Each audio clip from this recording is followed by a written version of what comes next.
nekk heure bi wala waxtu bi dañu teewlu ci conférence de presse bi nga xamante ne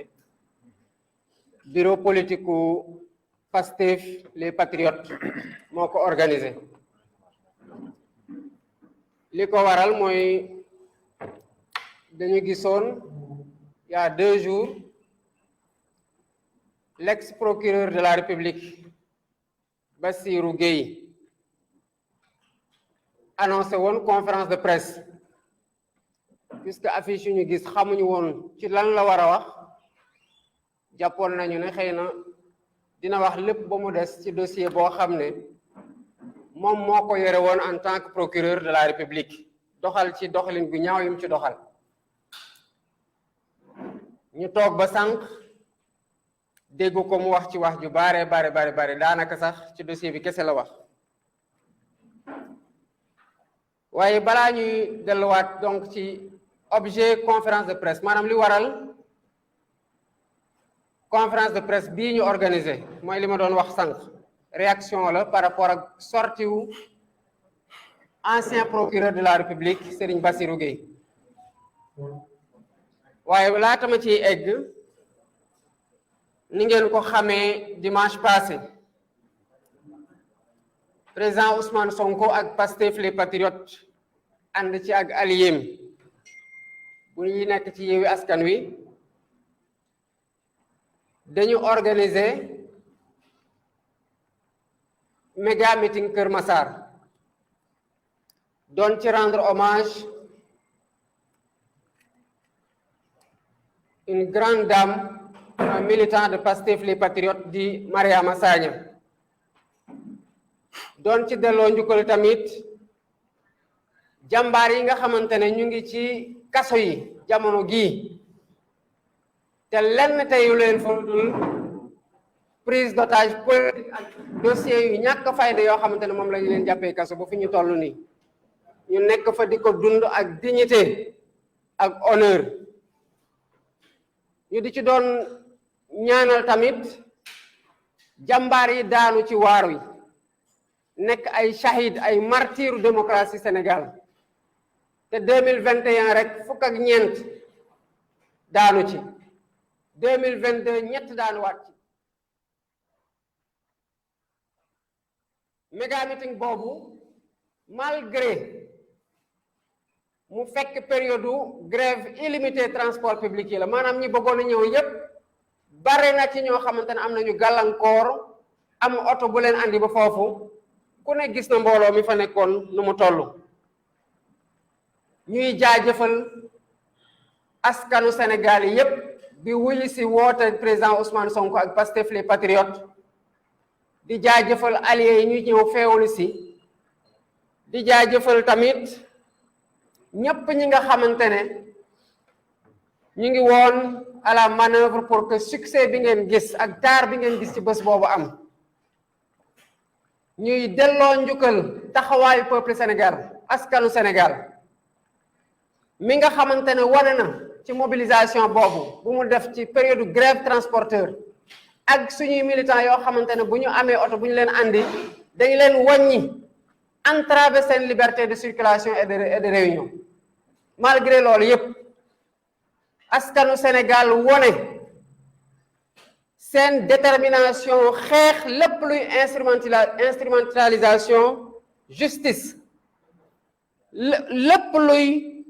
liquidation en série d'adversaires politiques boo xamante ne régime président Macky Sall bu mu fi nekkee ba léegi loolu la ñu tàmm kon gàcce ngalaama askanu Sénégal gàcce ngalaama patriotes yi nga xamante ne seen taxawaay ci bés boobu rafet na ni ma ko waxee sànq dañu ci doon ñaanal di rendre hommage ñi daanu ci yoonu xeexu démocratie Sénégal pour mu continuer taxaw doonte ñu ngi def lépp ci régime Macky Sall pour salfaañee ko ñu jël ci place boobu nga xamante ne symbole la ndax 6 octobre 2018 la ñu defoon suñu meeting foofu ki nga xamante ne moo nekkoon responsable organisation bi di soxna Mariama Sagna yal na ko yàlla yërëm te xaare ko aljana ay samba booy topp ko jéem ko sàkku jaare fa xoj ko ba mu dee 2018 6 octobre 2018 kan la fekk mu nekk procureur de la République nañu fàttali Sénégal ne sëñ Bassirou Gueye mii jàkkaarloog askan wi tey di lox kenn xameewu ko mënul xam lu mu wax mu ànd ak tey ak dal ba mu soxla ne dama ànd ak xaal dama ànd ak dal xaal àndut ak dal ku ànd ak xaal te dal boo koy wax xamuloo li nga nekke waaye xaal da ngay nekk ci xaal wala nga dal nga nekk ci dal mais nekk ci ànd ak xaal nekk ci dal ku tourmente rek mooy wax waxu kasaw yooyu te looloo ko dal ku ne gis na ko tey xam ne kii doomu aadama la boo xamante ne nelawam yàqu na ndax conscience am mu ngi koy topp te yaakaar naa ne excès de zèle bu mu wane ci dossier Adji Sarr ci bu mu fi nekkee procureur de la République ak tekk-tekkaaral bu mu àndal ci dossier Mariama Sagna suñu rassemblement bii ñu ko doon defalee hommage am na lu mu yëkkatiwaat ci xelam ba perturbé ko kon li ñu bëggoon rek fàttali Sénégal yi mooy le 22 avril 2013 la ñu def sëñ Bassirou Gueye procureur de la République ba le 22 novembre 2021 kon mbirum Mariama Sagna bu muy xew fii la ko fekk ba bu muy dem fii la ko fekk te taxul mu gaawantu gu mu doon ànd ak instruction dossier Sweet Beauté bi nga xamante ne en 72 heures fexe nañ ba yëkkati malaanu kiiraayu président Ousmane Sonko mais kan mooy sëñ Bassirou Gueye kon mooy ki nga xamante ne ci dossier bi nga xamante ne suñu militant bu ñu siif rey ko dafa toog tekk-tekkaaral beneen dossier boo xamante ne Sénégalais yépp xam nañ ne waxu kasaw la waxu tooñ yëfu tooñ la yëfu maa tey la complot boo xamante ne ñëpp la ci kanamu ñëpp la ne fangaaral sëñ Bassirou Gueye moom moo doon wax ak Sénégalais yi tey bëgg Sénégalais am lu ñu ko jàppal may fàttaliwaat beneen dossier parce que bu ma nekkee di leen lim sax day bari yéen a ngi fàttaliku affaire 94 milliards bi nga xamante ne président Ousmane Sonko gannaaw bu mu ci defee liggéey bu mucc ay bu mu ci def moo ko jël jéebal ko IGE jéebal ko procureur de la République muy Bassirou Gueye mii jéebal ko OFNAC dégg ngeen ñuy wax ne couleur yi sax couleur Pastef la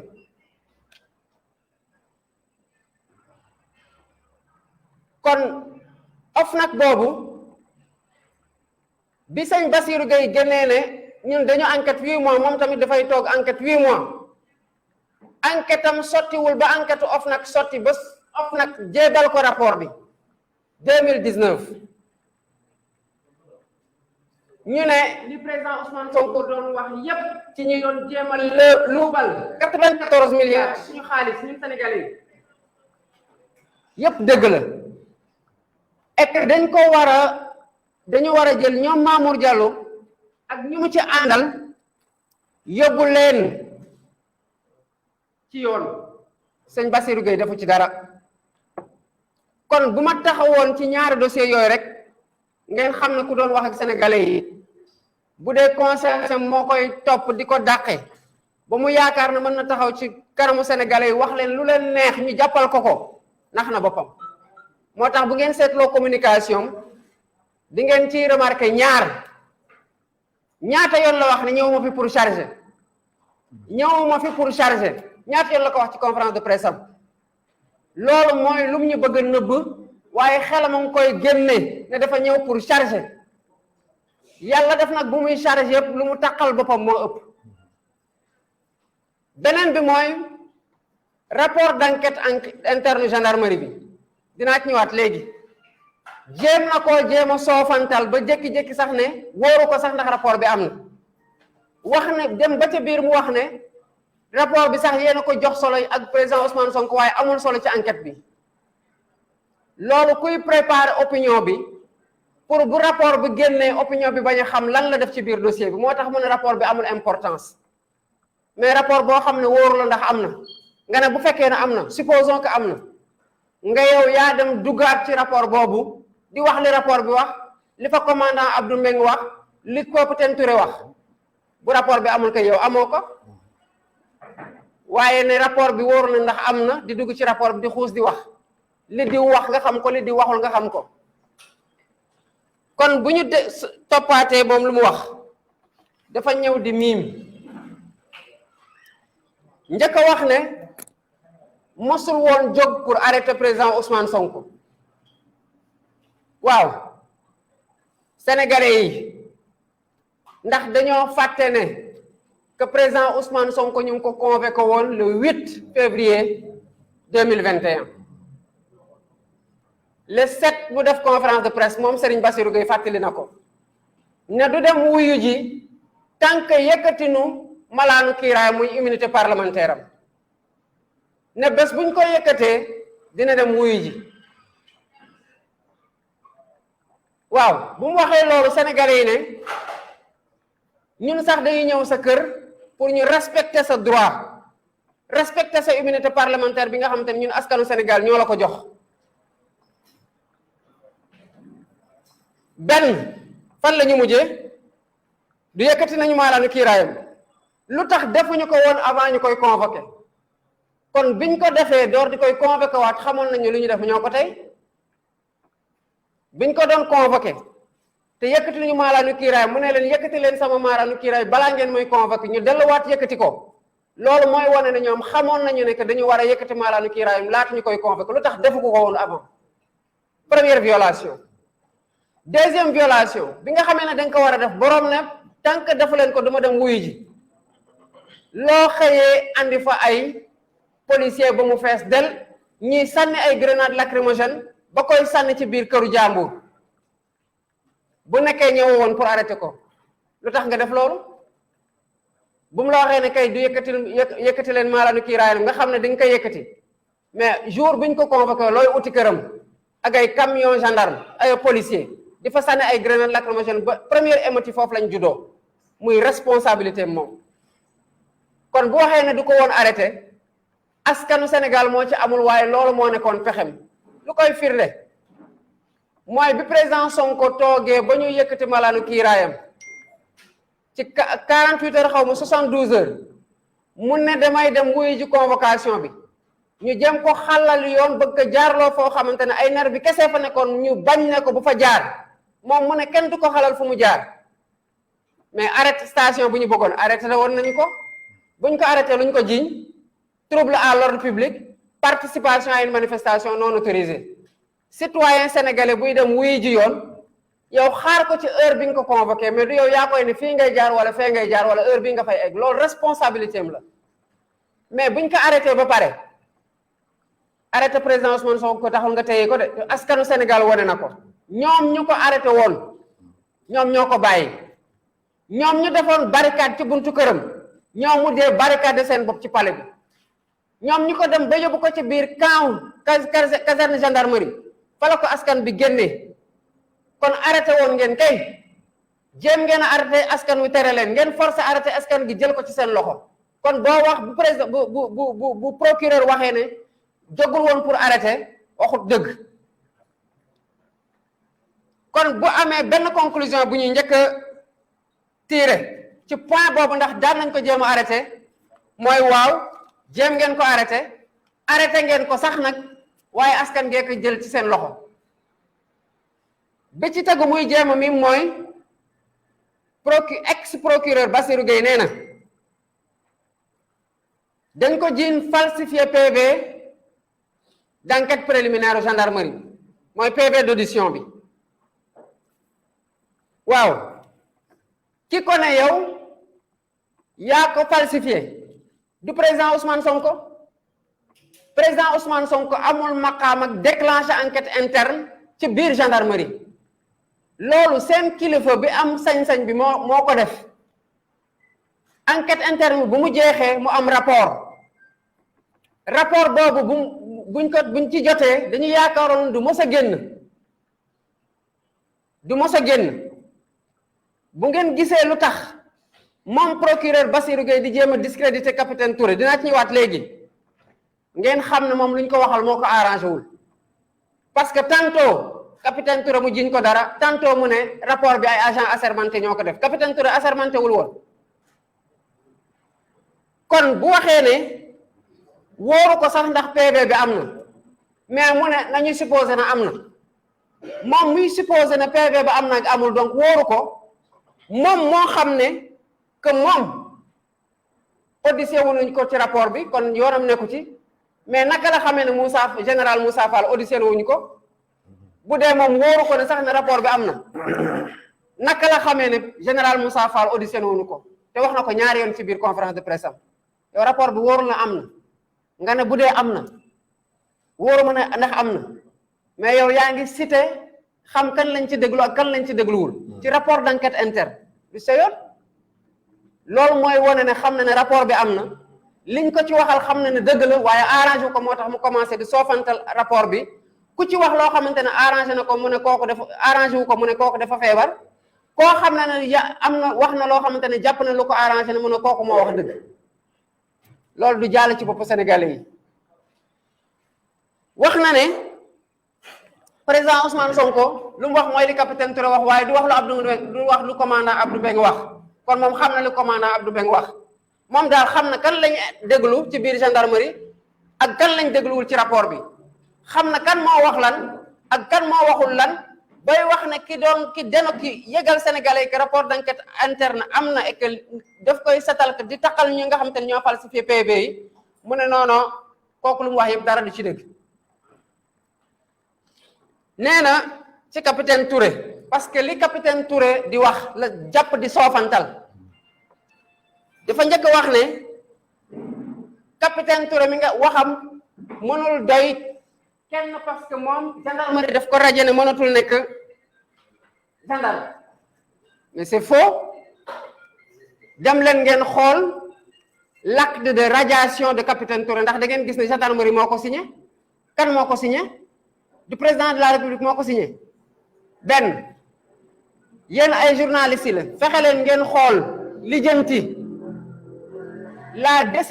décision au conseil de discipline gendarmerie bi di ngeen xam ne nanguwuñu woon sax ñu radier le capitaine Touré parce que dañu wax ne que il a honoré la gendarmerie par son comportement ci biir dossier boobu kon kooku bu dee moog Bassirou Gueye daf ci am kenn ku téye dignité capitaine Touré la mënul yàq capitaine Touré mënul soofantal waxam te lu muy wax nii yépp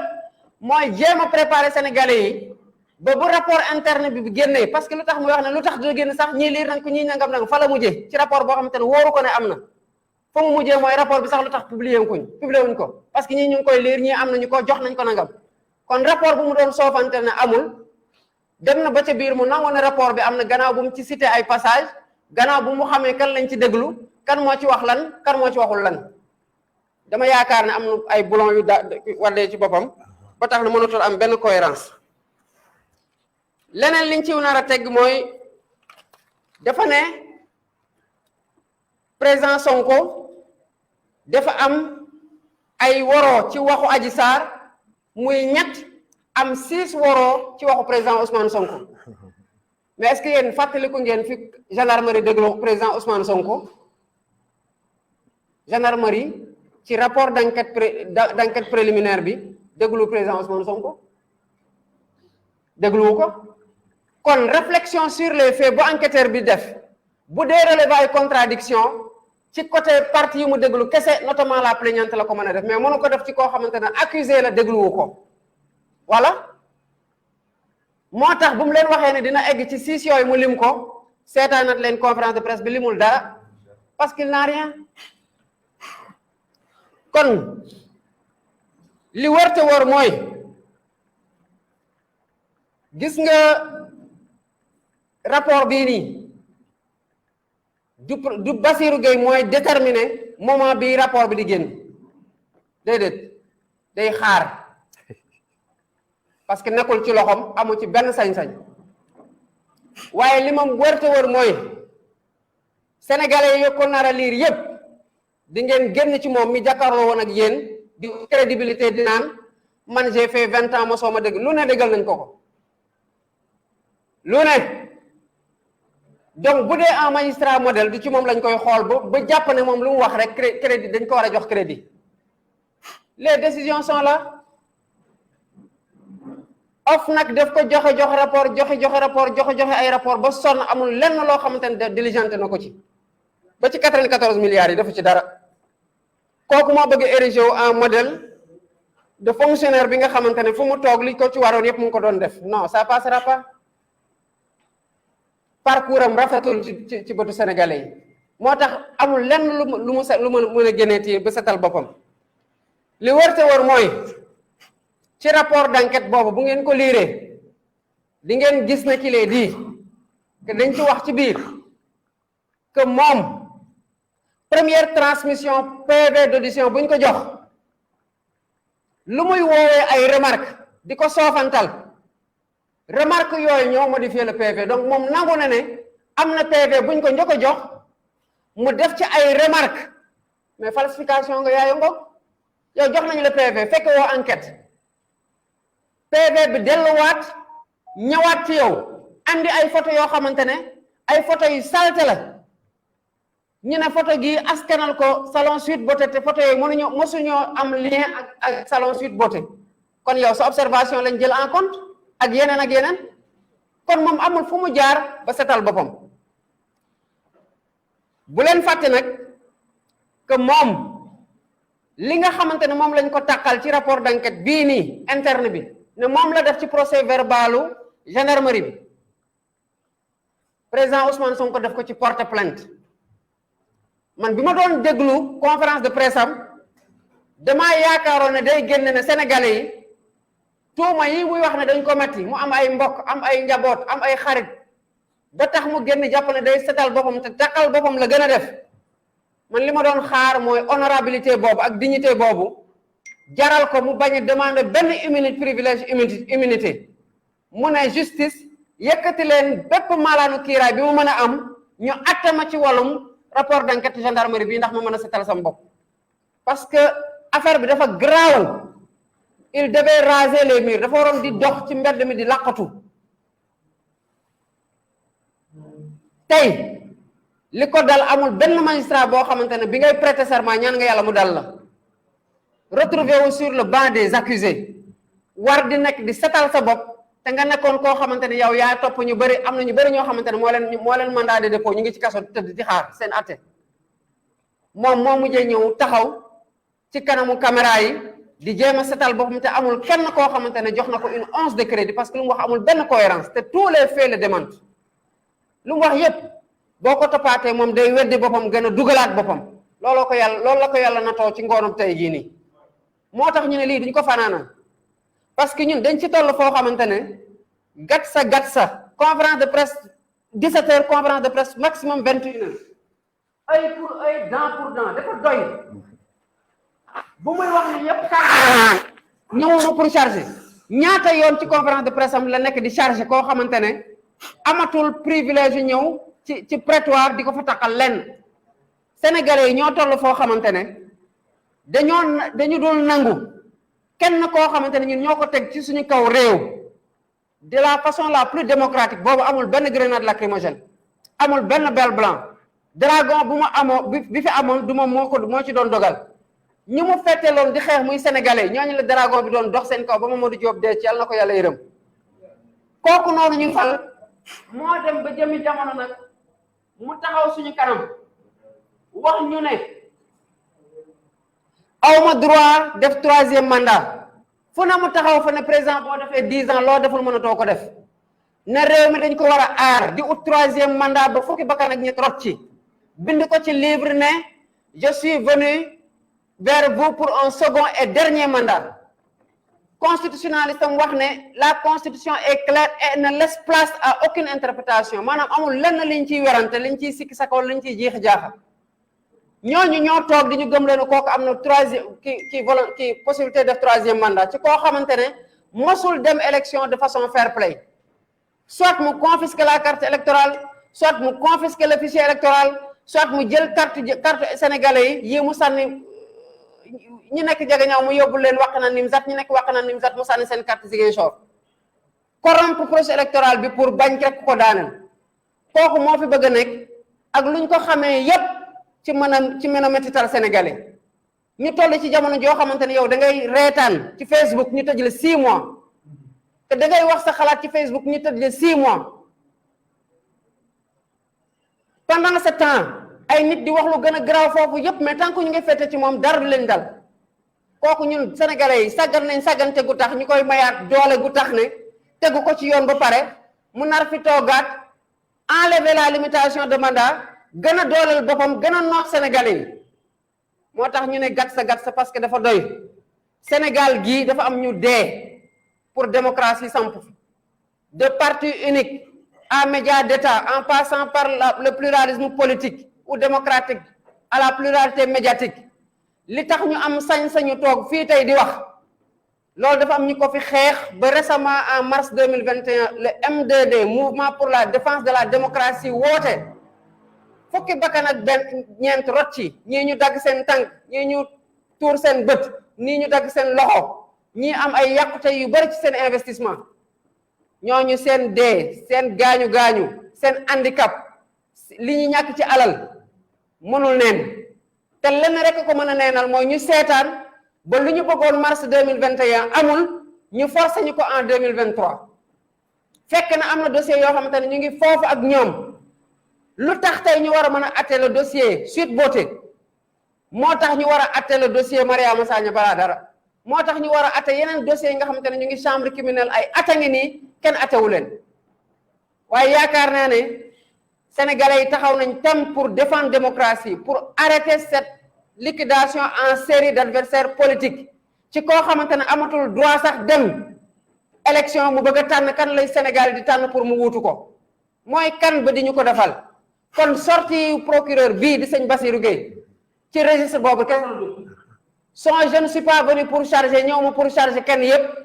lu tax mu soxla ko di ko waxaat c'est pour nous anesthésier cette partie de la mémoire bu koy soupçonner de venir charger mais lu mu wax yëpp ku ne ku ko dégg lu xam ne dafa ñëw pour charger kon loolu lañ dul nangu tey duñ ko nangu ëllëg te képp koo xamante ne ci dossier bii def nga ci loo xamante ne sa responsabilité c'est assumé bu yóbboo boo nelawee mënoo tëdd boo ñëwee di organiser 50 000 conférences de presse tamit xamal ne loolu du tax sénégalais am na neen lu ñu lay xoolaate du wax ne noonu nu mu ñëwee wax si tey mën na ko wax ñetti yoon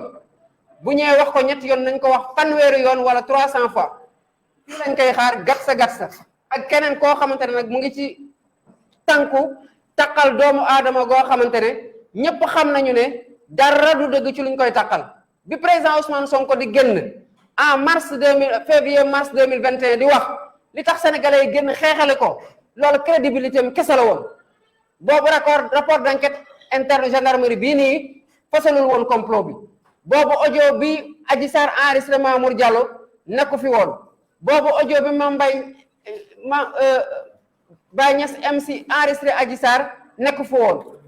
boobu témoins yi ñu bëri lu ñu waxoon feeñugul woon mais amul lenn loo xamante ne tey dossier boo xamante ne lépp a vide mais ñu obstiné parce que moom lu mu doon wax kese ak yaakaar ne li ko président Sonko doon duut baaram ci liggéeyam bu mu doxalul nu mu ko war a doxal que am na fu mu ko téye revanche am sonné na waaye yàlla ne déet sénégalais yi ne déet te sénégalais yooyu bañoon ba toog ba génne président Ousmane Sonko ci jafe-jafe yooyu nga xamante ne buur bu ko ëpp doole moo ko tegoon ba mu génn ci salle bii ne nañu accompagner le président Macky Sall mu génn bàyyil ñu suñu réew mi ci jàmm ñuy door a intervenir ci gannaaw sénégalais yi ñu ngi fi ba tey gën a taxaw tem pour xeexal Sénégal xeexal démocratie xeexal liberté au Sénégal foofu laa bëggoon yem ci wax ji di jox kaddu gi le frère honorable député Abass Fall pour mu def la synthèse en français.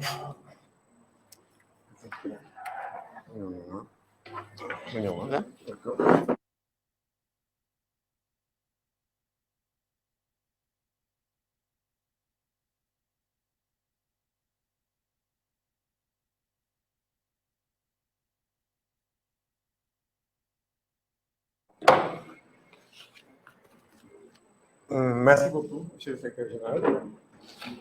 Bonsoir à tous. Bonsoir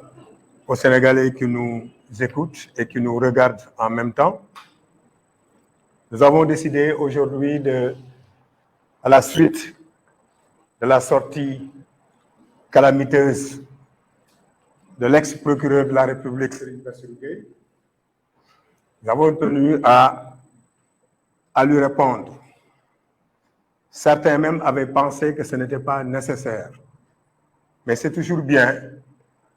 quand il y a des gens qui essaient un peu d'assombrir l'esprit des Sénégalais, c'est toujours bien. Donc, de les suivre au pas à pas. Parce que le secrétaire général l'a dit tout à l'heure,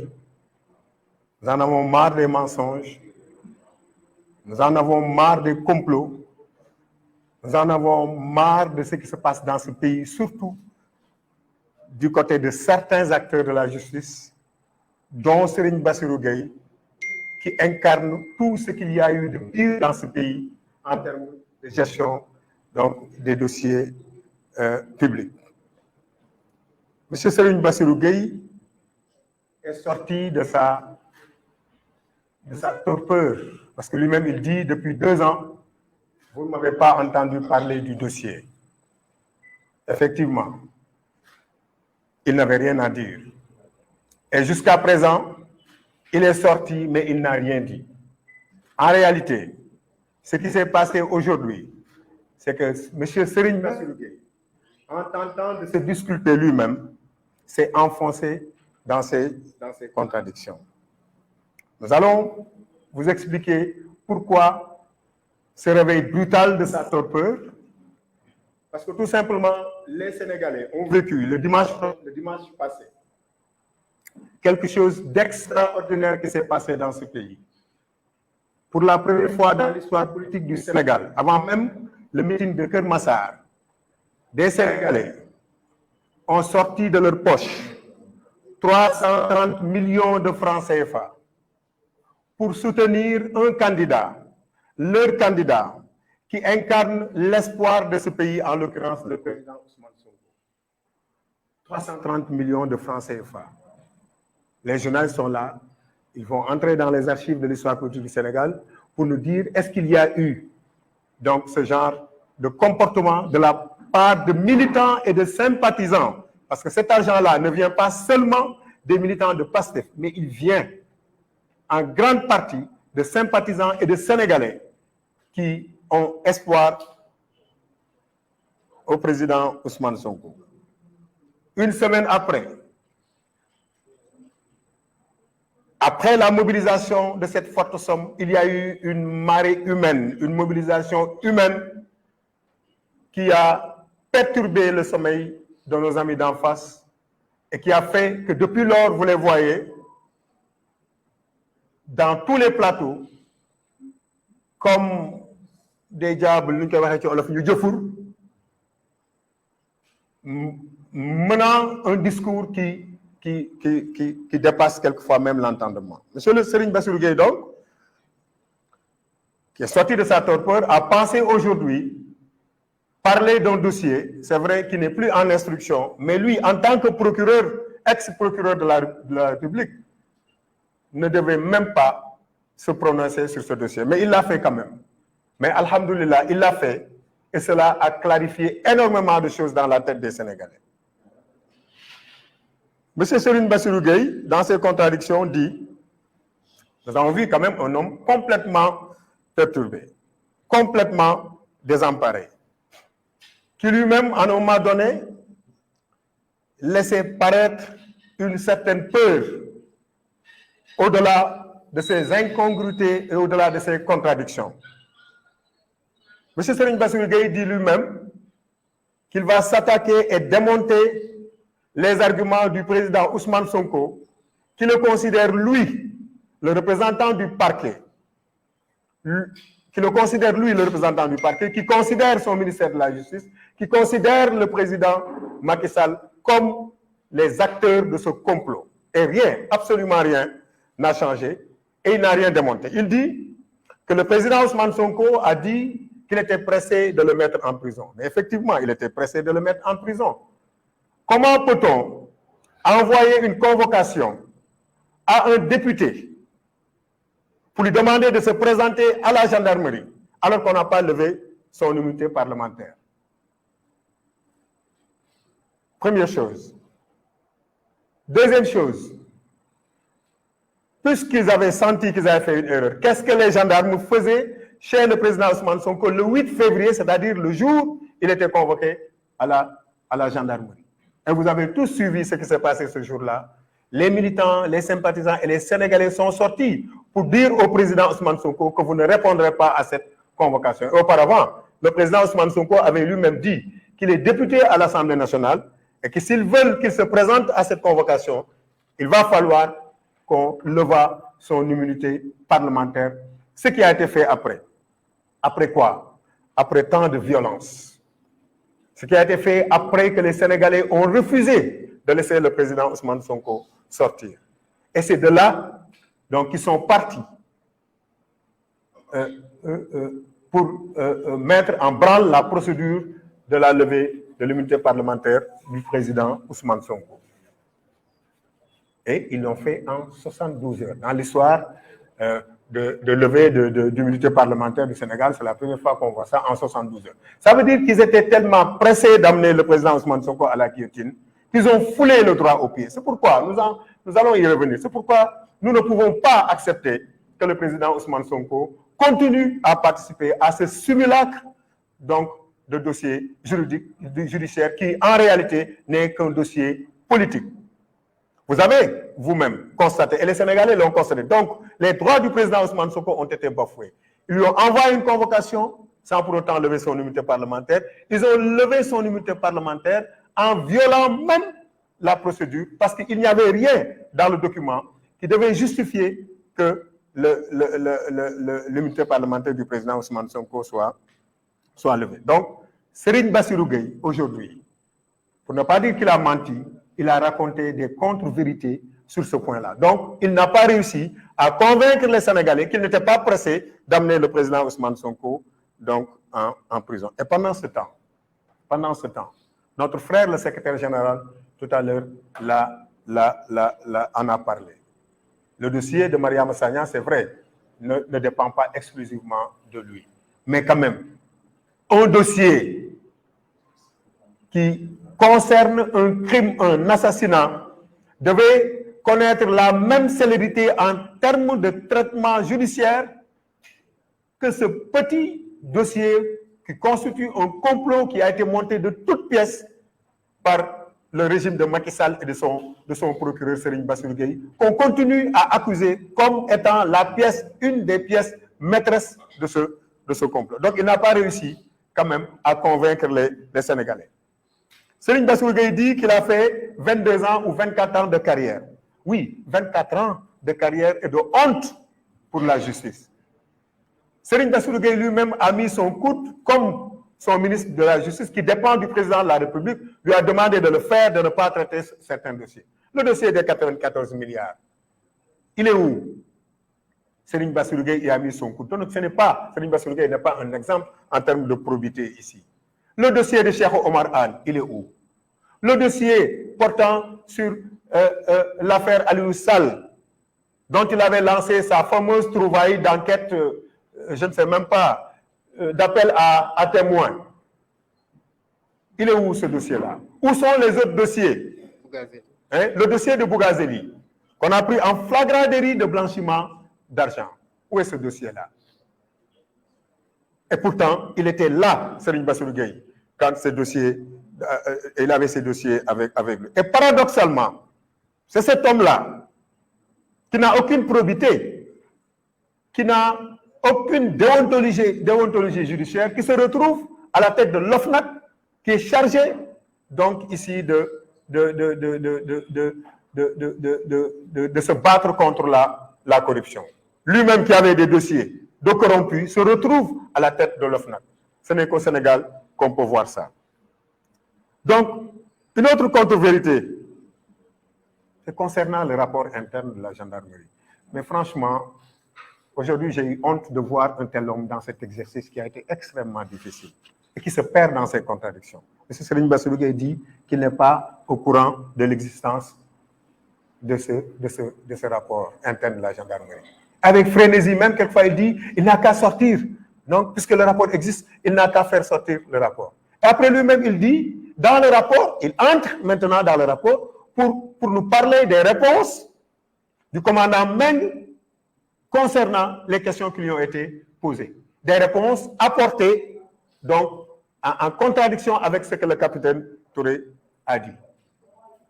Il nie l'existence du rapport. Il demande à ce qu'on fasse sortir le rapport. Et lui-même, il parle du rapport, il parle des éléments du rapport. Notez-vous même les contradictions de ce monsieur. Et plus grave encore, l'ex-procureur Serigne Bassirou Gueye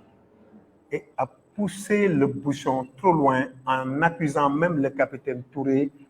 de déficient mental. C'est-à-dire, il dit que le capitaine Touré a même dit, ses parents ont même dit que le capitaine Touré avait des troubles psychiques. Regardez comment un ex-procureur de la République traite un ancien collaborateur qui est le capitaine Touré, qui a été une satisfaction pour la gendarmerie. Le secrétaire général l'a dit tout à l'heure, la gendarmerie a même décerné un satisfecit au capitaine Touré pour la gestion de ce dossier. Nous connaissons les valeurs du général Tine, qui est un exemple dans la gendarmerie. Le général Tine ne peut pas être aussi léger et jouer avec la gendarmerie. Et Serigne Bassirou Gueye, aujourd'hui, en insultant le capitaine Touré, pour moi, a insulté tous les gendarmes donc, qui font le travail correctement. Le secrétaire général l'a dit tout à l'heure, ce n'est pas à Serigne Bassirou Gueye de nous dire quand est-ce que le rapport va sortir. Non. Il va prendre son mal en patience. Le rapport sortira quand nous le déciderons. Nous sommes plus pressés que lui, mais il va attendre. Parce que quand ce rapport sortira, les Sénégalais vont avoir pitié de cet homme. Et je me demande même ce que sa famille, elle-même, pense de ce monsieur. Quand on est attaqué comme ça, quand on veut nier des faits, et que quelqu'un a déposé une plainte contre vous, le président Ousmane Sonko a déposé une plainte au niveau de l'IGAJ et au niveau de la Cour suprême contre l'ex-procureur Serigne Bassirou Gueye. Pourquoi ne se met-il pas à la disposition de la justice pour clarifier cela? C'est le problème que nous avons chez nous au Sénégal avec nos hommes politiques, avec certains. Quand des gens déposent des plaintes contre eux, au lieu d'aller répondre, de laver leur honneur, non, ils se cachent derrière des faux fuyants. C'est ce que l'ex-procureur Serigne Bassirou Gueye, actuellement directeur de l'OFNAC, je ne sais pas, a tenté de faire. Il n'a qu'à se mettre à la disposition de la justice pour laver son honneur si tel est le cas. Il ne le fera jamais. Monsieur Serigne Bassirou Gueye tente, comme je l'ai dit tout à l'heure, à obscurcir donc l'esprit des Sénégalais. Mais il n'a rien compris. Lui-même n'a rien tiré de ce qui s'est passé. Souvenez-vous, le 8 février, quand le président Ousmane Sonko a été accusé de viol, qu'est-ce qui s'est passé? Il n'y avait presque aucune preuve à part le certificat médical. C'était le certificat médical. C'est vrai, on avait certains éléments du complot. C'était la parole du président Ousmane Sonko, en plus du certificat médical, contre la parole de celle qui l'a accusé. Et pourtant, les Sénégalais ont refusé. C'était clair pour dire que cela suffisait amplement donc, pour innocenter le président Ousmane Sonko. Mais malgré tout, ils ont tenté. Qu'est-ce qui s'est passé le 8 mars? Qu'est-ce qui s'est passé le 8 mars? L'ex-procureur dit qu'il n'était pas pressé d'arrêter le président Ousmane Sonko. Pourquoi ce jour-là, quand il voulait se rendre au tribunal en choisissant le chemin qu'il devait prendre, ils l'ont arrêté. Ils l'ont accusé de participation à une manifestation. Comment quelqu'un qui est dans sa voiture, qui part répondre au tribunal, peut-il participer à une manifestation interdite? Vous vous rendez compte? Ils l'ont arrêté ce jour-là. En plus, donc, de ce dont il l'accusait. C'est pourquoi les Sénégalais ont dit que trop, c'est trop. Le Gatsa a commencé depuis longtemps. Le Gatsa a commencé depuis le mois de mars. Et il continue. Le Gatsa est devenu beaucoup plus vivant aujourd'hui. Parce qu'au mois de mars, on n'avait pas tous ces éléments-là. Il n'y avait pas de rapport de la gendarmerie au mois de mars. Il n'y avait pas ces audios au mois de mars. Et je tairais même certaines insanités que cette dame-là a eu à l'endroit de ces gens-là, excusez-moi, qu'il a traité de Dom Haram. Il l'a dit à plusieurs reprises, ce n'est pas moi qui le dis, vous avez écouté les audios, elle l'a répété à suffisance. La dame elle-même, et ce qui est grave dans ce dossier, ce qui est même bizarre dans ce dossier, quelqu'un m'a dit, ce sont ceux qui l'ont accusé, mais qui l'ont blanchi. La dame l'a accusé, elle l'a blanchi dans plusieurs audios. C'est vrai ou c'est pas vrai? Le monsieur, le jeune Maï, lui-même, hein, qui disait de façon apparente à la gendarmerie que je risque d'avoir des problèmes dans ce dossier. Lui-même, il l'a blanchi. Mamour Diallo, qui dit qu'il n'a jamais eu les pieds, ensuite, mais lui-même a blanchi le président Ousmane Sonko. Vous l'avez entendu vous-même. Demandez au gynécologue de lui envoyer le dossier. Et le gynécologue lui-même a dit que Mamour Diallo lui a proposé 200 millions. Mais les Sénégalais n'avaient pas tous ces éléments-là. Mais vous pensez que maintenant que les Sénégalais ont ces éléments-là, ils vont faire moins qu'au mois de mars, au moins au mois de février, pendant qu'ils n'avaient pas tous ces éléments-là. Mais réfléchissons un peu. Donc, Serigne Bassirou Gueye a échoué dans cet exercice-là.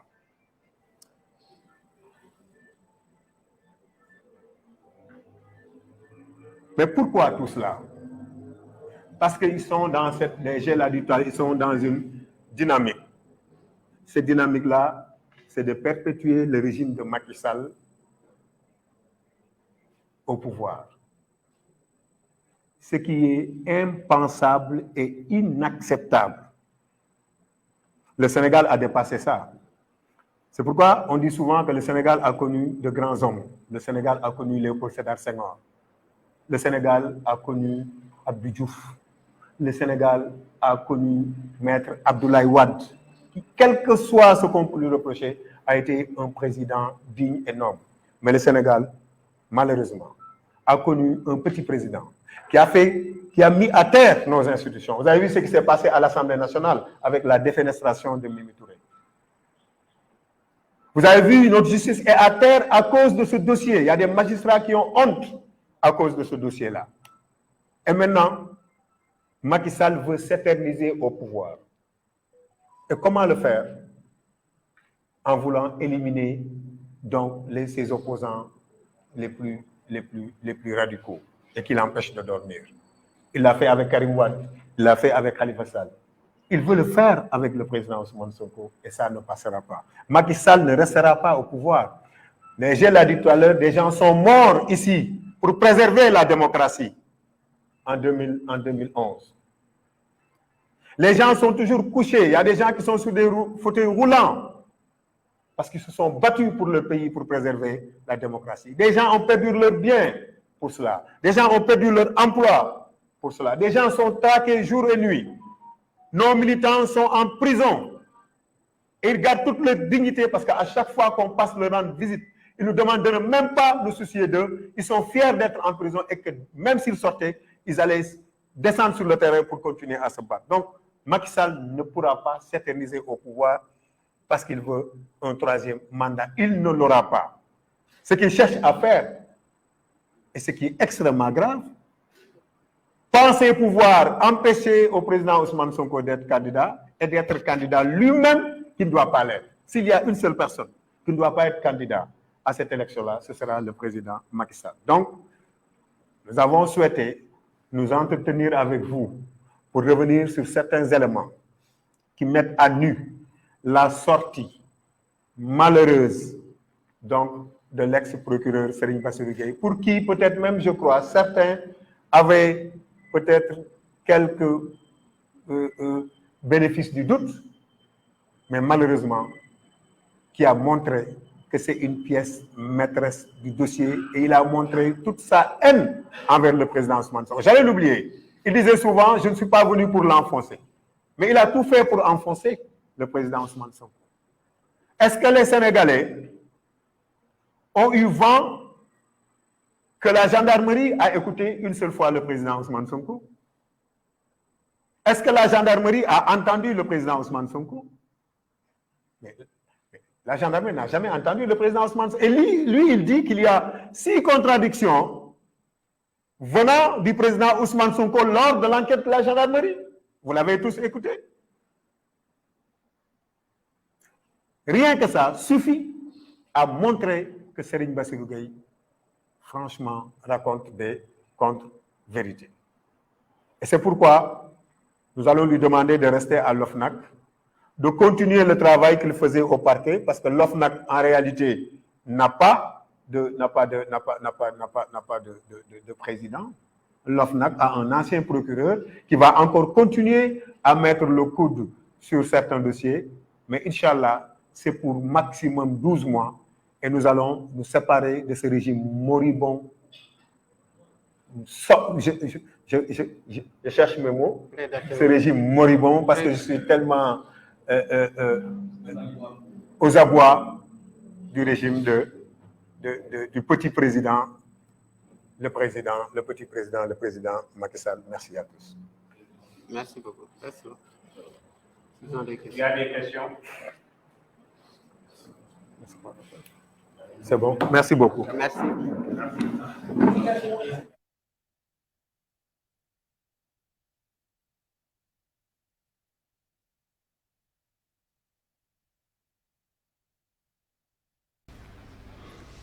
askan wi ñu ngi leen di nuyu ku nekk seen tur ak seen sant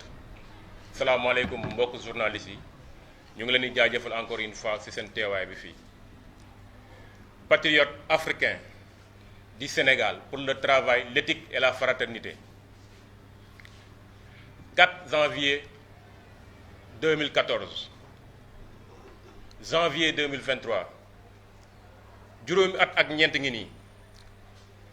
Pastef les patriotes seeni militants ñu ngi leen di buntu xatal juróomi at ak ñeent ngi nii Pastef les patriotes seeni militants ñu ngi leen di toroxal juróomi at ak ñeent ngi nii Pastef les patriotes seeni militants ñu ngi leen di tëj juróomi at ak ñeent ngi nii Pastef les patriotes seeni militants ñu ngi leen di assassiné ba ci dimanche bii jàll ci grand meeting bu ñu amal fee ci Kër Massar on tenait à rendre hommage à une sœur à une maman boo xam ne dañ ko lâchement assassiné te ba léegi dossier boobu noonu mujjul fenn Pastef les patriotes ñu ngi Sénégal fii du dund loo xam ne sax mburu daju ko su fuur tout simplement parce que ñun dañoo ne nous voulons une autre manière de faire la politique tout simplement parce que ñun dañoo ne ni ñuy defee politique dafa war a changer dafa war a rafet dafa war a ànd ak éthique tout simplement parce que dañoo ne politique su fekkee da nga bëgg a def il faut que nga jël alalu askan bi delloo war ko si askan bi dañoo ne tout simplement dafa jot lu ñëpp bokk ñëpp jot si loolu yëpp bañ ko waxee dañoo taxaw di jàmbaar ak ay nit ñoo xam ne pour sauver leur intérêt individuel ñoom dañoo ne loolu noonu du fi amee moo taxit ngeen gis lii yëpp les militants de Pastef sont persécutés ñu ngi leen di assassiné ba lu ko ba lu yàggul dara suñu leader mooy subir ces tentatives atroces yoo xam ne tey gi nii rien que pour liquider ko politiquement parce que ñëpp xam nañ ni fii amatul un dossier judiciaire boo xam ne tey gi nii pourquoi ñu ne dossier judiciaire amatu fi parce que lépp loo xam ne tey gi nii ay preuve la man du ma accuser nit ma jàkkaarloog yow da la accuser te jusqu'à présent mënu ma fexe ba teg sur la table du juge d'instruction des preuves yoo xam ne man moom laa lay toppee mais le juge d'instruction ba le président Ousmane Sonko tegee sur la table du juge d'instruction teg fa le rapport d'enquête de la gendarmerie teg fa le certificat médical boo xam ne dafa ne fii amul dara loo xam ne muy nduroog viol les témoins disculpent le président Ousmane Sonko ak ñëpp ñoo xam ne ñu ngi doon liggéey si bërëb boobu noonu mais le juge d'instruction dafa jël loolu yëpp tegee ko à côté suivre une commande politique rien que pour liquider le président Ousmane Sonko loolu nag du fi guléet soo leen fàttali ko tuuti Macky Sall et son régime loolu mooy seen méthode c'est-à-dire taxaw temm Sénégal ne ñoom ñoo fi régné ba faw ba heure bu leen neex ñu jël nguur gi sëlëx ko jox ko ku leen neex noonu leen def ak Karim Meïssa Wade en mars 2018 noonu leen def ak le président Khalifa Sall ba une décision est sortie, une décision de la cour de la CEDEAO est sortie pour dire que violer ngeen droit le président Khalifa Ababacar Sall mais état du Sénégal nga xam ne moom il est adepte des signataires des conventions loolu yëpp da ko jël tegee ko à côté bañ yegsee ci président Ousmane Sonko ñu xool ni kii le président Ousmane Sonko taxaw ci mimbar bi ne leen def naa 15 ans impôt et domaine amul benn fukki dërëm boo xam ne mun nañ ma ko toppee ñu xool fépp ñu xam ne kii dafa set wicc amul fenn foo xam ne tey gi mun nga ko toppalee ba sonal ko ñu commencé nag di créer seeni complot au moment où les Sénégalais ñu ngi feebar di dee ci hôpitaux yi ñoom ñu ngi xalaat ay complot au moment où ñu ngi wax les Sénégalais toog leen seen kër bu leen génn am na benn mas buy ree ñoom ñu ngi sàcc suñuy 1000 milliards en plus de cela de créer seeni complot au moment où les Sénégalais soo demee dans les Sénégal de profondeur ils sont menacés par la famine ñoom ñu ngi toog di xalaat nan nañu complot ba faagaagal un opposant politique lii nag moo taxit tey ñu woo leen fii pour waxtaan ak yéen waxtaan ak askanu Sénégal waxtaan ak l'opinion internationale pour wax leen ni bii pas fu mu jaar ak Karim Wade ba écarter leen rendre leen inéligible du ko def ak suñu président Ousmane Sonko parce que derrière le président Ousmane Sonko il y a toute une jeunesse boo xam ne dafa taxaw temb pour défendre le projet moom Macky Sall lu mu war a xam lii nii nga xam ne ñun ñu ngi koy défendre nekkatul une affaire de personne nekkatul une affaire de Ousmane Sonko mais c'est un projet dafa doon benn espoir boo xam ne ñun moom leen am te moom leen gëm te gëm leen ni le président Ousmane Sonko moo yor espoir boobu noonu te moo war a génnee Sénégal su gouffre bii nii soo gisee ñu ñuy xeex tey ñun ku fi toog ñëpp don de soi pour la patrie nañuy def don de soi pour la patrie pour génnee le Sénégal vers de ces années de ténèbres pour génnee le Sénégal pour génnee le Sénégal de cette chômage endémique afin que ñu le Sénégal nekk un régime un état prospère boo xam ne ku si nekk suñu dina si gis boppam waaye nag comme lu may wax rek ñun nous sommes les patriotes africains du Sénégal ku si nekk su ñun dafa jot tamit nga poser sa bopp ay questions parce que bépp leader bu mus a jug taxaw temm ne day défendre askanam am na ñoo xam ne jug neen pour faagaagal ko muy le président Thomas Sankara muy Lumumba muy Mamadou Dia muy keneen ak keneen mais nag dafa jot ñun tamit patriotes yi ñu poser ku si nekk suñu bopp question parce que am na lenn loo xam ne tamit mënul continuer fii si Tunisie vers les années 1934 des patriotes se sont rassemblés côte à côte avec à côté du président Habib Bourguiba défendre seen indépendance taxaw seen dëkk ba tey Tunisie gis neen tey lu mu joxe à côté des frères maliens se sont battus contre IBK wax ni fii 3e mandat du fi am sa mandat jeex na da nga war a dem te maliens yi bañ defee rassemblement autour de l'idéal ils ont réussi à chasser l'impérialisme et aujourd'hui Goïta a mis le Mali sur le sommet du développement fee si Afrique du Sud bañ taxawee teg fa ay lois yoo xam ne c'est des lois arbitraires c'est des lois discriminatoires une personne bu mel ni Ousmane Sonko tey mun naa wax ni Nelson Mandela tey tànk yooyu noonu mu doon doxee fee si Afrique du Sud le président Ousmane Sonko moom lay doxee fii si Sénégal le président Mandela bañ demee ba bëgg a nasaxal nga ba bëgg leen opprimer moom dafa taxaw bañ te ba mu bañee gis neen tey Afrique du Sud tànk yu mu jël muy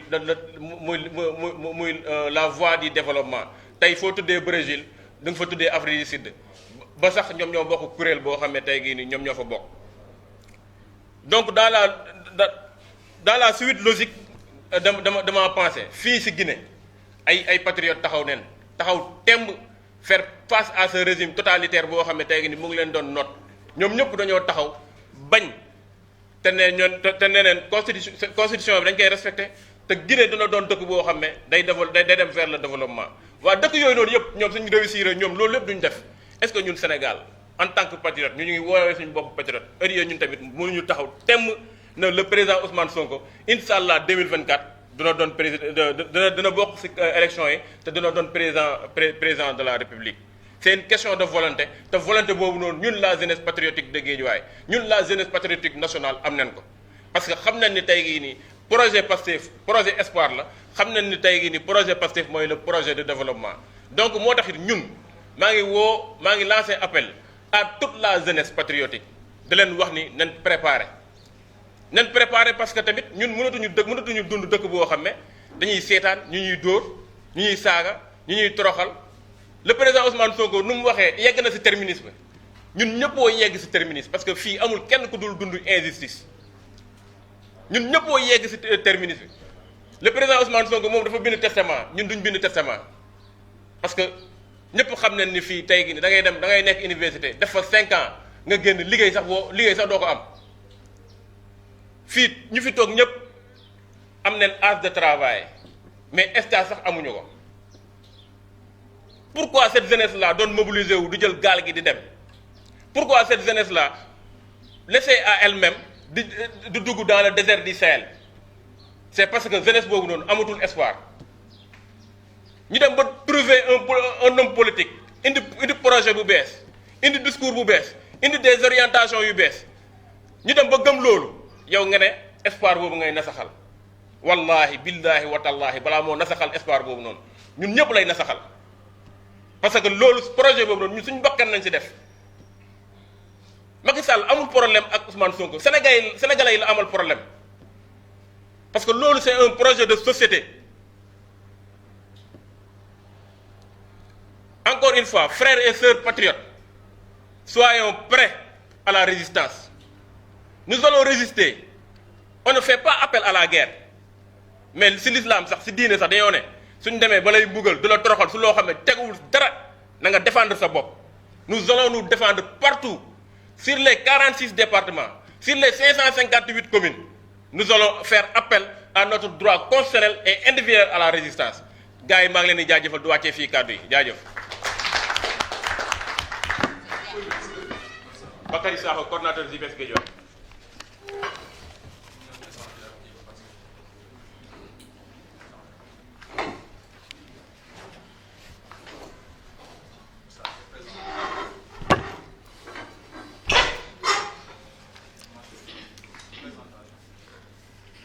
salaamaaleykum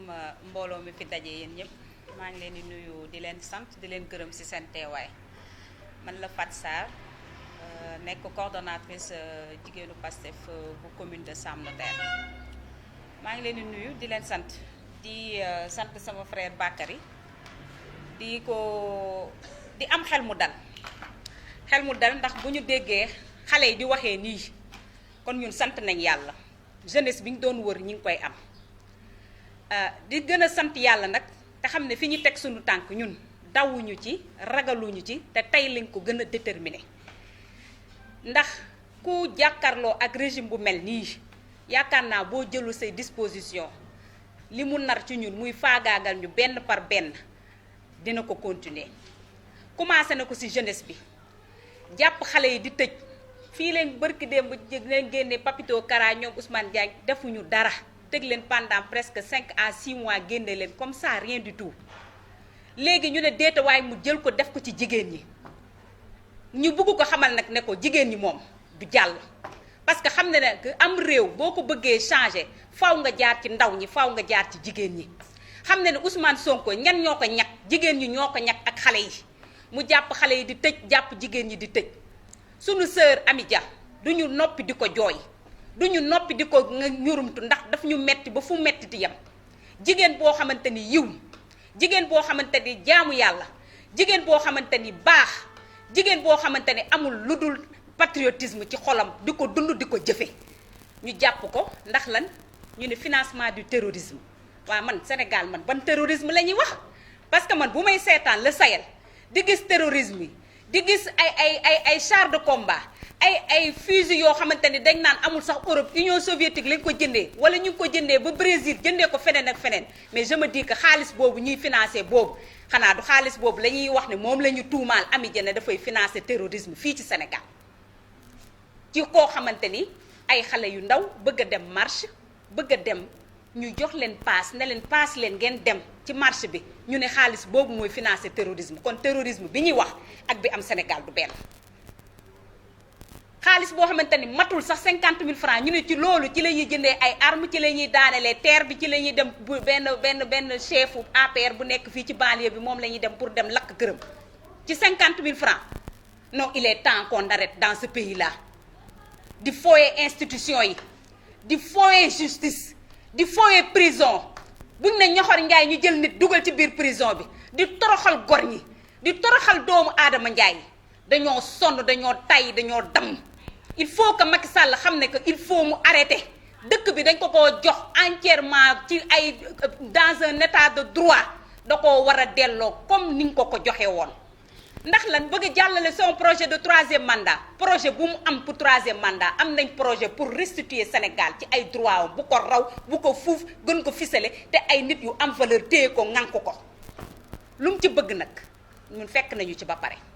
mais jigéen ñi moom dina leen bàyyi ci nii wala mu bàyyi leen ci naa ci loolu ci lancé boobu moo tax may woote képp koo xamante ni patriote nga bu nekk ci biir réew mi en l'occurrence ñi nekk fii Géejawaay ma delluwaat encore sama mbokk jigéen ñi nekk biir Géejawaay nañ génn samedi le 28 incha allahu rabbi parce que dañoo nar a marche neex naqari dañuy marche te neex naqari da koy génnee dañoo nar a marche boo xamante ni du ci mën saala yaayi ndeer fu mu ñu woo ñu wuyu ko moo tax ma bëgg képp koo xamante ni rek patriote nga ñëw uyu si ngir si yàlla ak yonent bi le samedi 23 à 15h fii la ñuy defee départ bi dinañ wër mbedd Géejawaay yépp dinañ ko tiiñal ko xamal ko ne ko jigéen bi mu jàpp dafa juum bu jàppoon Khadija sax ñu mën a wax ndax Khadija moom mi ngi def mi ngi dindi bu jàppoon Fatou Sarr deful dindul mais làmmiñam rëy na mais ki mu jàpp entre guillemets c'est une sainte dina ko génnee nag ci nii wala ci naa le 23 incha allahu rabbi na ñépp ñoo dajee fii ñu dem def suñu marche te kenn duñu téye.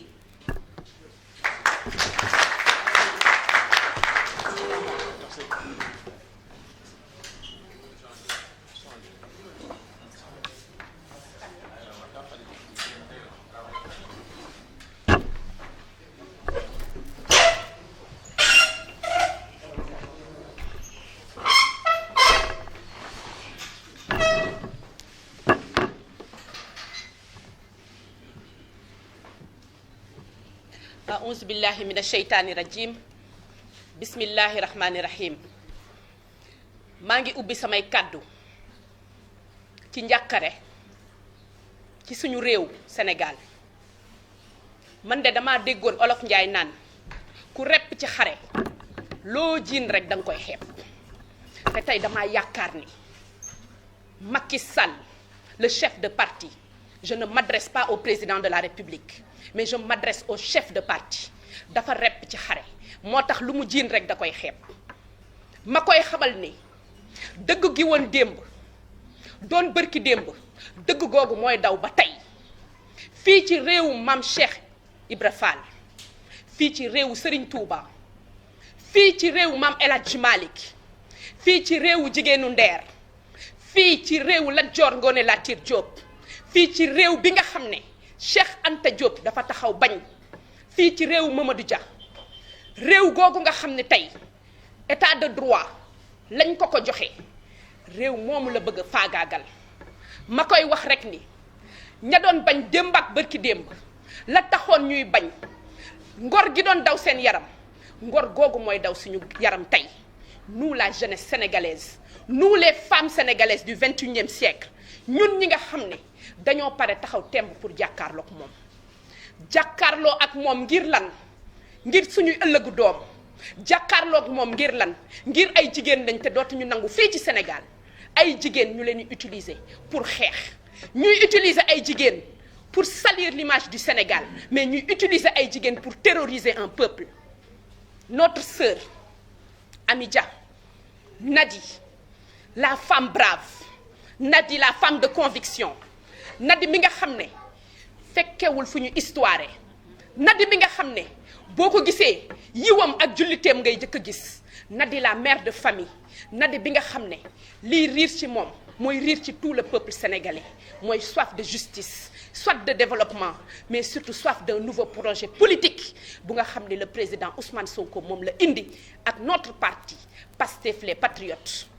may wax lii nga xam ne lañ ko jàppee dafa ridicule 50 000 francs wala moins de 50 000 francs ñu koy accuser de terrorisme. ñu koy accuser ci ay charges yoo xam ne tey boo ko déggee sa yaram day daw nga xam ne lii ay caaxaan la nga xam ne lii jaay doole la nga xam ne lii du dëgg du yoon réew moo xam ne nekk fi patriote dafa doon crime réew moo xam ne bëgg Ousmane Sonko dafa doon crime réew moo xam ne am beneen tendance bu dul tendance su APR ak Benno Bokk Yaakaar dafa doon crime may wax ban démocratie la ñu nekk may wax ni ñun suñu combat c'est restaurer la justice dans ce pays. Nous n'avons jamais appelé à la violence. Et pourtant, nous subissons la violence depuis la création de notre parti. On nous persécute, on nous suit, on nous écoute. Lépp lu ñuy def ñu ngi ñuy topp, lépp lu ñuy def ñu ngi ñuy jéem a faagaagal. bu ñu defee suñu nemmeeku tuur ñu xëy yëkkati ay charge ne dañ koy teg suñu kaw pour dissoudre suñu parti suñu nee déet na waay ñuy comploter contre suñu leader. Dans toutes les instances du parti ñu ngi jàpp ay nit dans le mouvement des cadres Fadilou, dans le mouvement des jeunes Ousmane Diagne ak ñeneen, dans le mouvement des femmes Nadi Amidia notre sœur ñu ne dañ koy faagaagal pour que la peur puisse régner au Sénégal. ma koy wax la peur a changé de camp. ñun ragaluñu ndax li ñuy def dañ koo gëm li ñuy def dañ koo wóolu te fi ñu jëm dañ koo ñeme te dans toute histoire d'un pays à un moment il y a eu une jeunesse et des femmes qui se sont engagées pour libérer ce pays. Notre combat est irréversible. La révolution est en marche et c'est irréversible au Sénégal et partout en Afrique. Nous ne reculerons pas. may wax ni ñi nga xam ne tey ñoo ŋànk société sénégalaise maa ngi leen di wax ñu artu ndax artu moo gën atte te lii di xeeñ di raam jëm si ñag bi ku yaakaar ni dina la fi bax na la leer ni réew mi bu tàkkee kenn du ci mucc ñun nag dañoo pare pour gunge suñu leader le président Ousmane Sonko parce qu'il est notre candidat en 2024 dañoo pare pour notre révolution dañoo pare pour léguer un autre Sénégal à nos enfants luñ ci góobe gar ko ma koy wax rek ni derrière chaque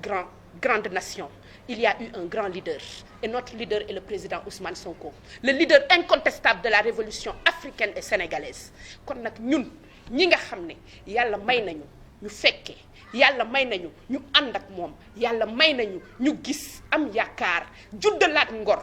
dekkalaat espoir dans ce pays du ñu bàyyi mukk pour un lobby, pour un groupe de personnes qui ne représentent même pas 1% de la population, ñuy jël en otage notre destin, ñuy jël en otage notre pays, di utiliser des mots très forts, le terrorisme, di terroriser nit ñi, di jàpp ay nit ci li nga xam ne jaru ko, di leen tëj, di leen libérer, di fexe ba nga xam ne nit ñi dina am ragal gi nga xam ne moom mooy judd ci seen xol ba ëllëgee bu ñu jógee pour seen projet illégal, illégitime de 3e mandat ñëpp toog. ma koy wax rek ni bàq na njaag te njaag dina ñëw nous la jeunesse sénégalaise nous les femmes sénégalaises balaa moo jaar ci président Ousmane Sonko dana jaar suñu kaw s'il est prêt à compter des milliers de morts nous sommes prêts et le combat ne fait que commencer wasalaam.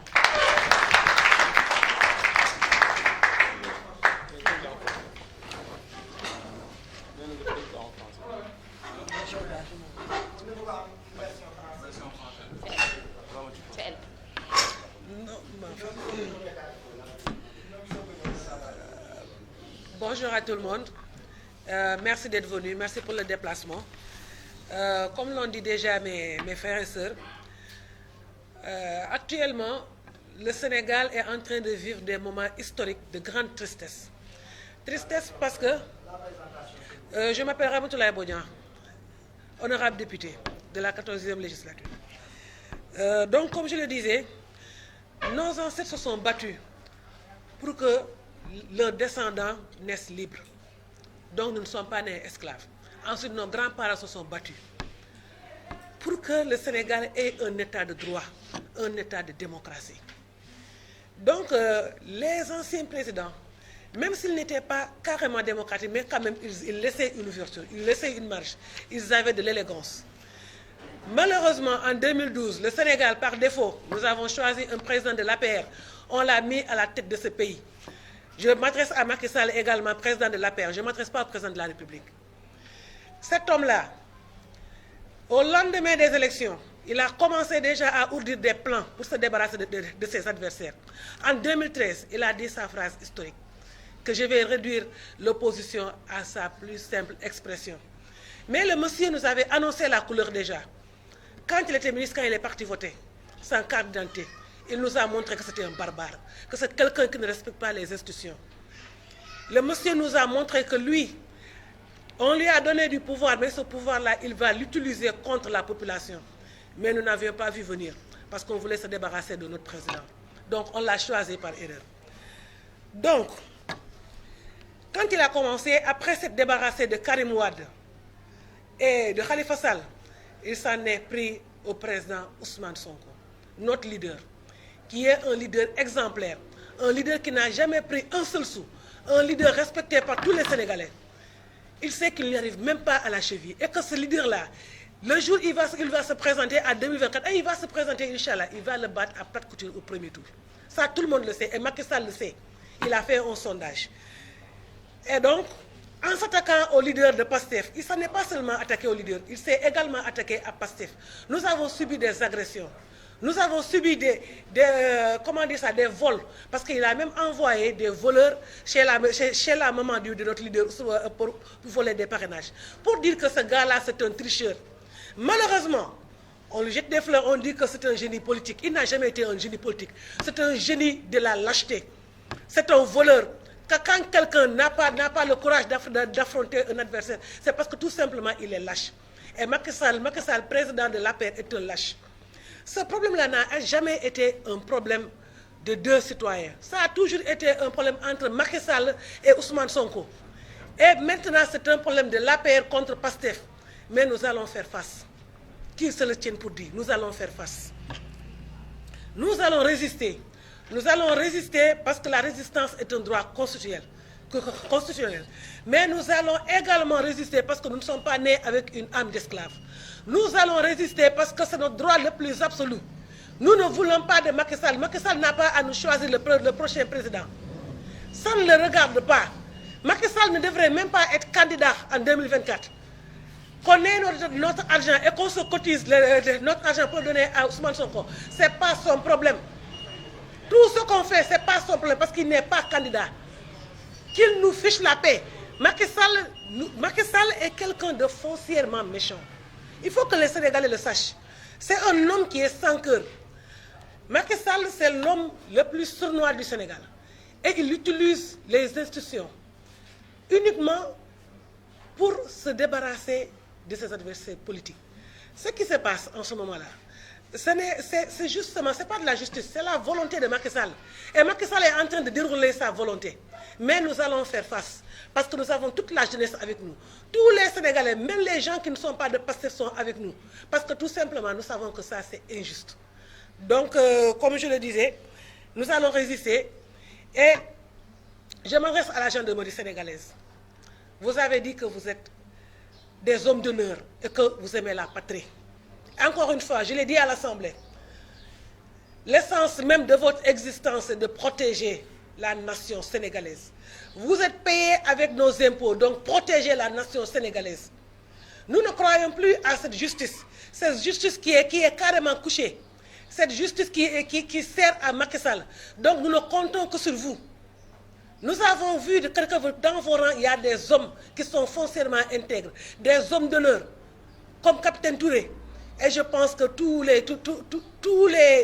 gendarmes sont à l'image du capitaine Touré. Donc nous comptons sur vous. Il y a eu des manifestations un peu partout dans le monde. Mais il n'y a jamais eu de tirs par balle. Vous avez l'opportunité de vérifier vos balles. Vous pouvez quadriller nos marches sans tirer avec des balles réelles. Donc, je vous préviens, la sécurité des Sénégalais est entre vos mains. Hier seulement, il y a eu des marches, je pense, en Iran. On n'a pas entendu de mort. En tout cas, j'ai pas eu bruit de mort. Donc, faites attention à ce que vous faites. Vous êtes là pour protéger le peuple sénégalais. Vous n'êtes pas là pour servir un homme. Honneur et patrie.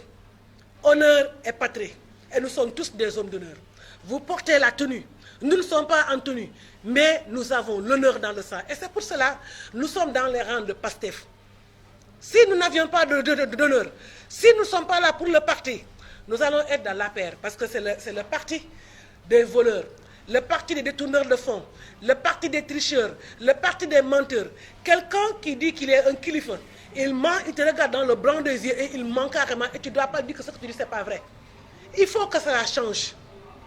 Nous sommes là pour le Sénégal. Nous nous sommes engagés pour le Sénégal. Et personne, je dis bien personne, ne va nous arrêter. Personne ne va nous arrêter. Gatsa, gatsa.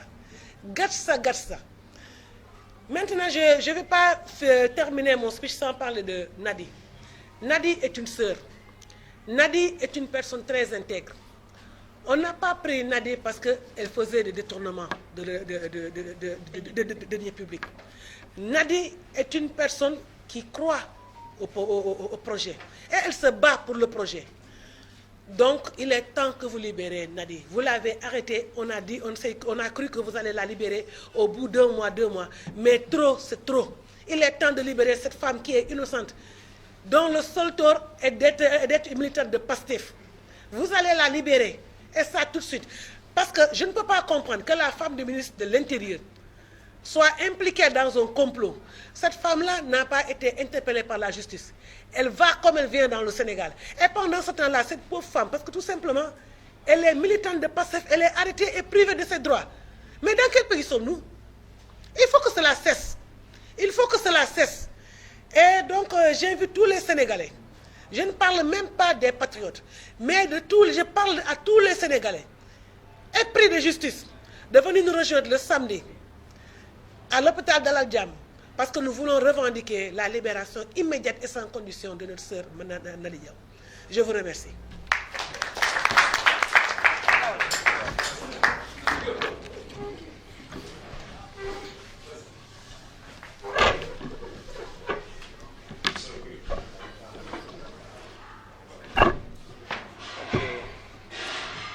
asalaamaaleykum wa rahmatullah suñu mbokku presse bi ñu ngi leen di gërëm di leen sant seen teewaay fii ci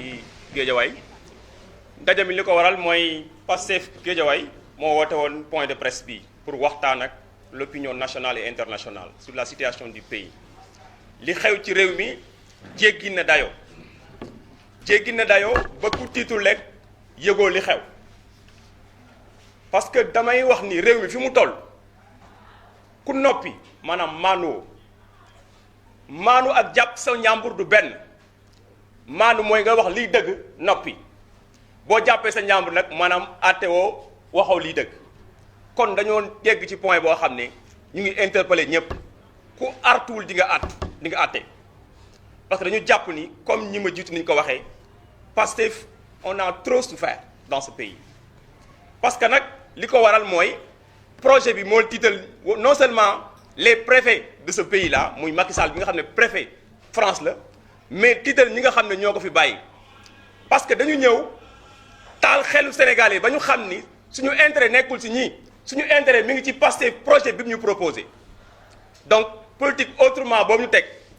ko ci ay valeurs teg ko ci éthique teg ko ci njub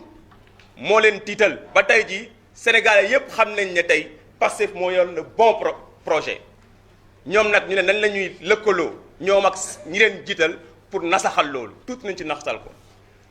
lu jógee ci dënn di dëgg ci xol yi lay dugg Pastef dugg na ci xolu Sénégal yëpp ba pare te du si génn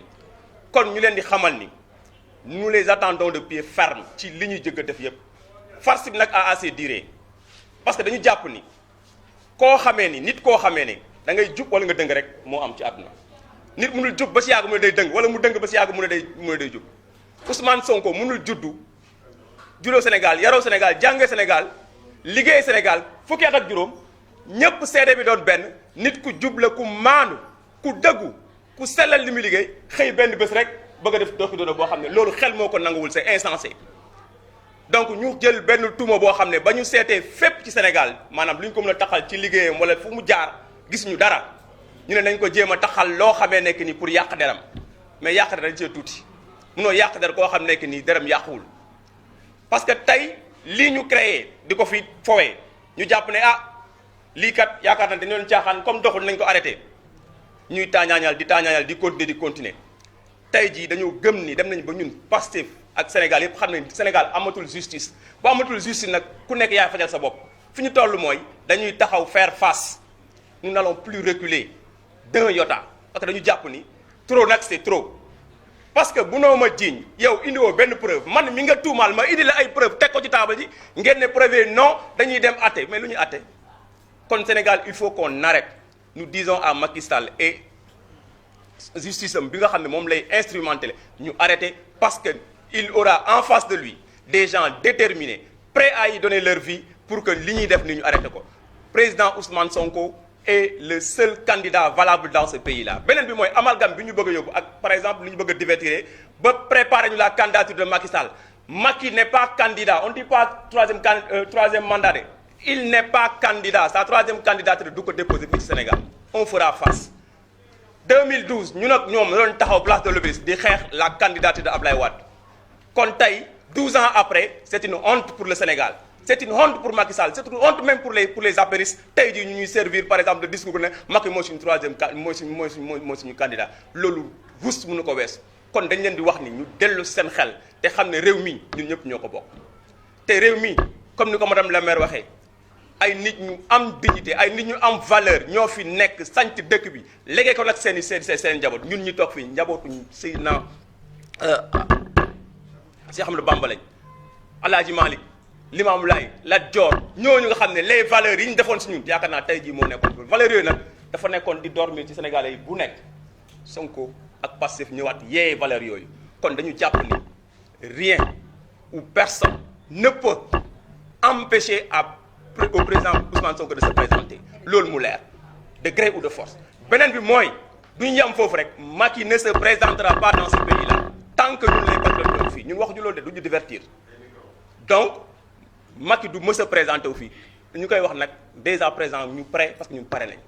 suñu candidat moom bu ñu divertir sax parce que soit dañuy décourager patriote di leen jiixi jaaxaaloo amul jiixi jaaxaa Sonko n'a rien à se reprocher il n'a rien ce dossier-là est vide et ne devait même pas dépasser la gendarmerie comme nag ñu ngi doon fo ñu bañ être des légalistes bañ nit ñi rek diabolise ñu comme ni ñu koy defee naan bëgguñu wuyu dem nañ wuyu yóbbu na ay preuve wax nañ leen dégluñ léegi nag li ci des mooy amatul yoon amatu fi comme doxaluñu yoon ñun tamit dañuy taxaw résister jàkkaarloo ak ñoom ba fu mu yem neex boobu benn la beneen bi mooy gis nga dëkk bi Sénégal dañu toog rek ku nekk jàpp sa njàmbur tant que yeggul si yow rek doo yaakaar ne yow la Nadi bi ñu jàpp de façon injuste bépp jigéen bu dëkk Guédiawaye wala Sénégal daf la war a metti tu vois da nga si war a indigné ba pare jëm ci def action pourquoi parce que comment se fait-il que li nga xam ne moo gën a garaaw ci àdduna bi di yëngal ay àdduna di rey ay nit muy terrorisme le mot est tellement fort ñu xëy rek diñ ko benn jigéen boo xamee nekk ni tellement pieuse koo xam ne du yëkkati sax bant di ko xoos nit loolu c'est inadmissible ndax lan waxuñu benn preuve lañ am ci moom lan transféré naa 25 000 wala 10 000 francs ça c'est une honte pour un pays kooku ku mu naqarewul ku ci amul yëg-yëg dafa mel ni yow doo nit kon dañu jàpp ni suñu sœur boobu ñu jàpp defoon nañ benn marche une première fois marche bi incha allahu rabbi dinañ ko defaat dox Guédiawaye ba mat buñ ci jógee nag amatul lu ñuy def dañuy jubali ñun ñëpp il faut qu'il le libère de gré ou de force parce que trop aussi c'est trop munoo jël une mère de famille koo xamee nekk nii moo doon jàppale njabootam nga jël ko laax ko jant bi ay weer te je pense que on en a assez il faut que Macky Sall arrête mu libérer tous les otages politiques préparer des élections yoo xam ne moom di ci bokk pour dëkk bi mën a nekk ci jàmm encore une fois ñi ngi wax appel ñi war a wax nañu wax ñun ragaluñu de parce que ku nekk ci dëgg amul lu ñu ragal li ñuy wax dañ ko teg ci dëgg teg ko ci yoon teg ko ci aqulaata teg ko ci loo xam ne kenn mënu ko weddi kon nag ki nga xam ne nekkul ci dëgg da nga ko war a dimbali noo koy dimbalee nga ne ko nekkoo ci dëgg defal lii dëgg pour dëkk mën a dem ci jàmm kon ñun waa Pastef Guédiawaye ñu ngi wax ni suñu président Ousmane Sonko de waxuñu leen mais ñun ñoo ne ko bul dem wuy ji fenn cette farce là a assez duré du dem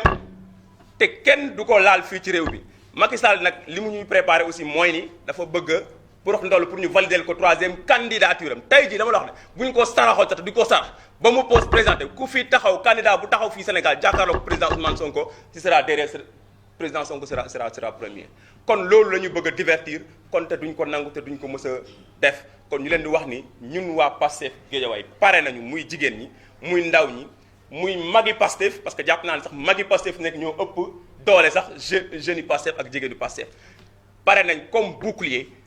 face à Macky Sall pour lui dire que ne lii nga bëgg a def ni du jàll te du mës a jàll incha allah.